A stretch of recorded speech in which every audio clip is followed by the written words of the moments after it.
Before the video starts, I want to make a quick apology. I look a bit crazy. It's because I'm sick.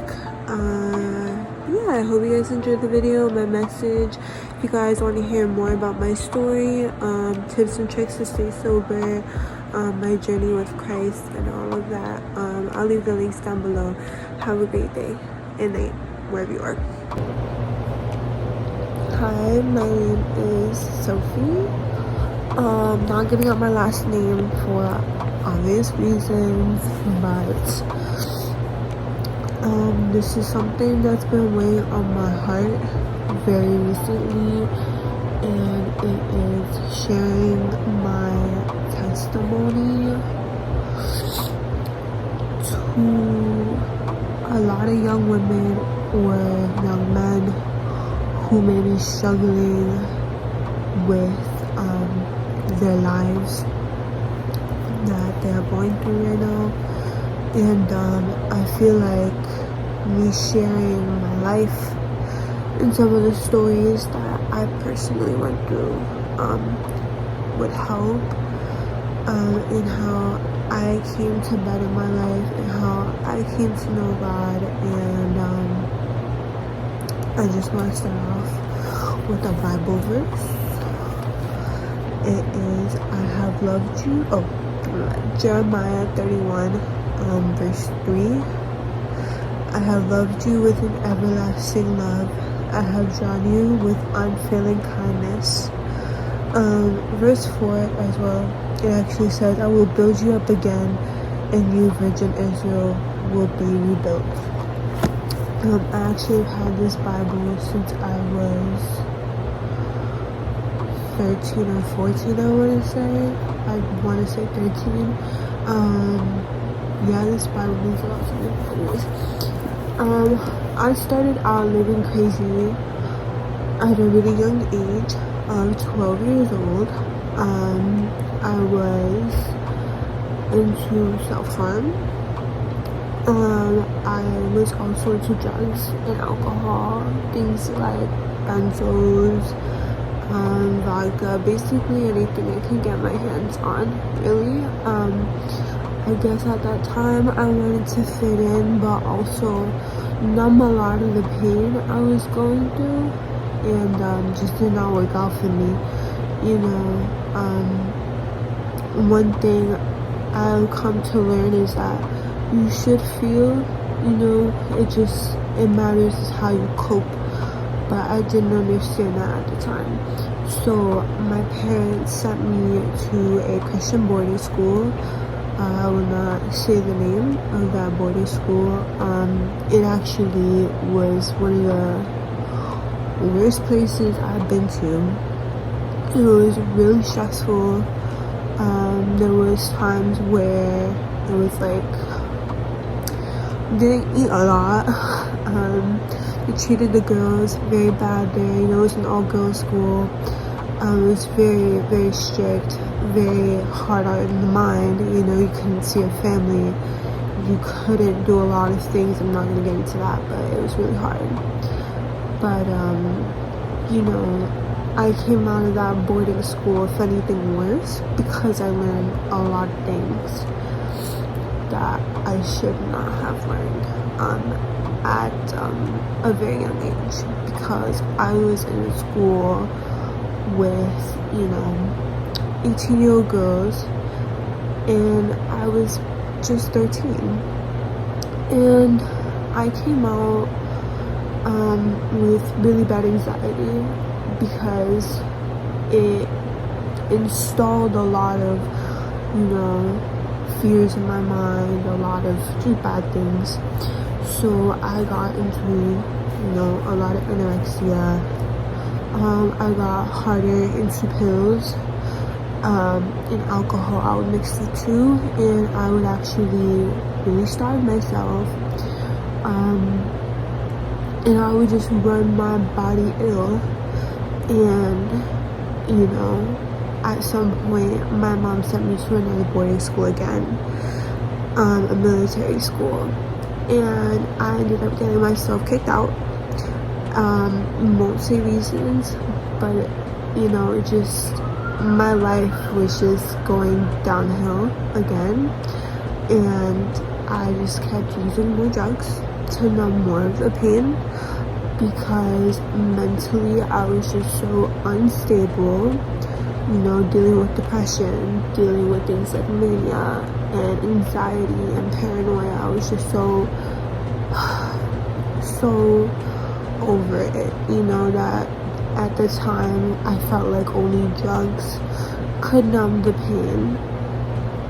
And I went from, doing things like pills to experimenting with like heroin and like stimulants, and I just became so unhealthy to the point where my mental went from normal to just so low. I was so depressed, serotonin depleted, no hope in life, nothing. I became a high school dropout.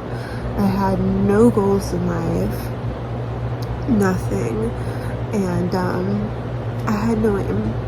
So I basically was getting kicked out of my family's home for a long time. Meeting a lot of people who were of a bad crowd, introducing me to really bad drugs, a lifestyle that I wasn't even aware was real at the time, that I got involved in.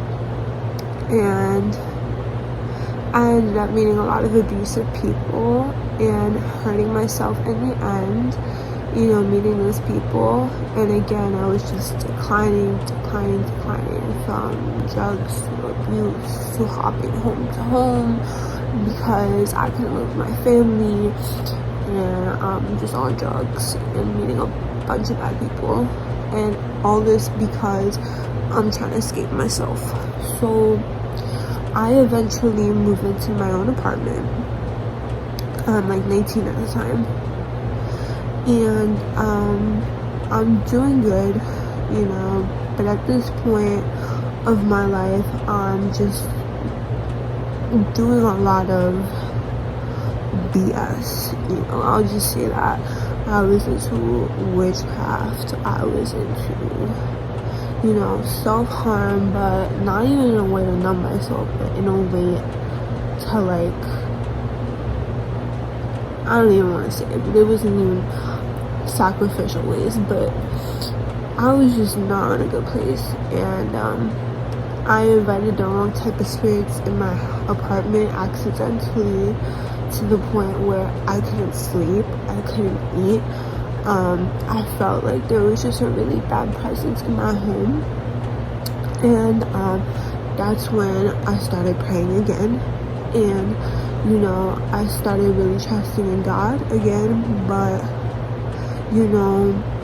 I was so stuck in my ways that I relapsed on everything I was used to, but 10 times harder. I forgot about all the wisdom I had, all the truth that I learned, and I just gave it up. And I ended up going to a rehab for the first time and truly getting help.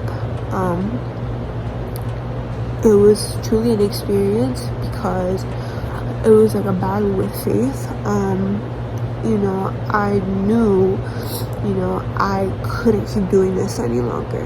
I just can't. I'm doing all types of drugs. I look at my face every day. I have no color. My face is dry. My body's unhealthy. I sound like I'm tired all the time. And I have no life in me. I remember that about myself, is that I was so desperate to cling onto anything that would give me any hope, whether it be a person, a book, anything, literally, to just distract me from my messed up reality, because my relationship with my family is awful. The feelings I had within myself is awful. and I was so wrapped up in the life of drugs that I needed something to distract myself, give me hope that there's something beyond myself that I could possibly, make myself feel better with, that couldn't be drugs, and I started doing that, latching myself onto people and other things, and that's what I was faced with in rehab. Like, I can't do that anymore. So that's what became my faith struggle. And I came out of rehab, I was like, I'm gonna stay sober, and I did until I became homeless. And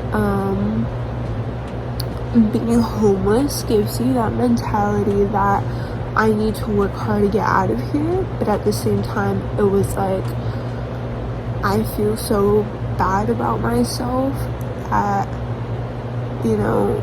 I kind of need to numb the pain. I kept getting that feeling, so I relapsed again one day, and I went to rehab, did all the things I needed to do, and one day I woke up in a hospital, and they told me that I had such a bad seizure that I was literally brought back to life, like I was resuscitated. And that shook me to my core. Nothing will ever shake you more than hearing that you were about to never wake up ever again. Like, all because I chose to relapse. I chose to numb the pain again, and right now I'm 9 months sober, and my sober day is May 3rd. 2023. That was the day I had the seizure and everything. So I learned to cut that out of my life, because my life is precious, my life has meaning. And yes, I still get my days where I feel so sad and I feel like I need to numb the pain, but guess what? I don't look at drugs because it almost cost me my life. It almost made me not see my sister again, my fiance again, the light of day again. Is that something I really want to do to myself? Anyways, so these past couple weeks have been making me look back on that part of my life, and I feel like I needed to share that because, obviously I didn't go into much detail in this, but I was on drugs for 9 years of my life, and it took a big chunk of my enjoyment of my life away, to the point where I regret doing a lot of the things I did, and I wish I can tell other people not to do those things. And honestly, what keeps me sober is God.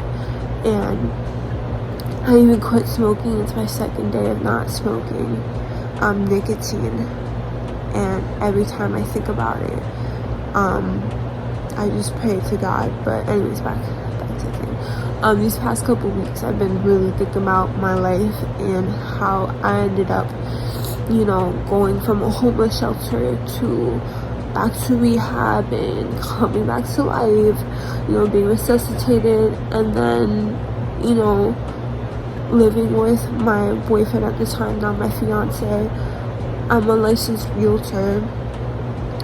I'm working my butt off so I can have a nice life for myself, because I never want to go back to that life that I had, because the drugs, the being with abusive people, the people that are not good for you, that's really, it's gonna get old and it's gonna eventually kill you. And honestly, I was just like, I know that there is something more to life.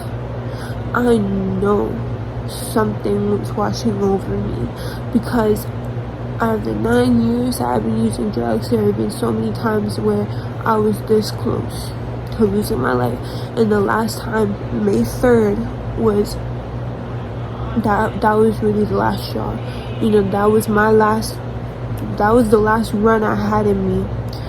And I knew God was really watching me, so I was just telling myself I really need to lay down my life. I really need to commit to being sober.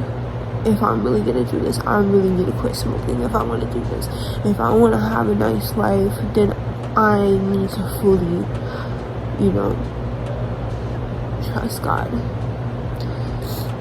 And like I said, I became a realtor.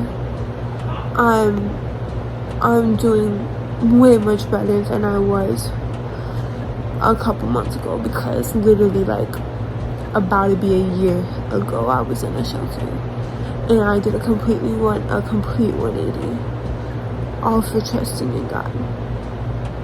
And this is just my message to all the people struggling right now. Like, you don't have to keep using drugs. You don't have to keep putting yourself in that situation. I know it's hard. I know it is. Trust me, I lived in it. But you're gonna hit a point where you're gonna be like, I don't have another run in me. I don't. And that's what I said to myself when I put myself in rehab, and then I had that 8-minute long seizure where they called my mom and they said we almost lost her. So it's either life or death, and it's how am I gonna fix my life from here? So that's just my story. That's just how everything's going. I read my Bible morning and night and throughout the day. Instead of scrolling my phone, I like to read this, because that's what keeps me in check, in line. That's what keeps me calm. That's what keeps me not as angry. Not using ugly words. That gives me hope. That keeps me sober. And if I can do it, you can do it. And if you can do it, the next person can. So that's just my testimony. I love you guys. Have a good morning or night wherever you guys are. But bye.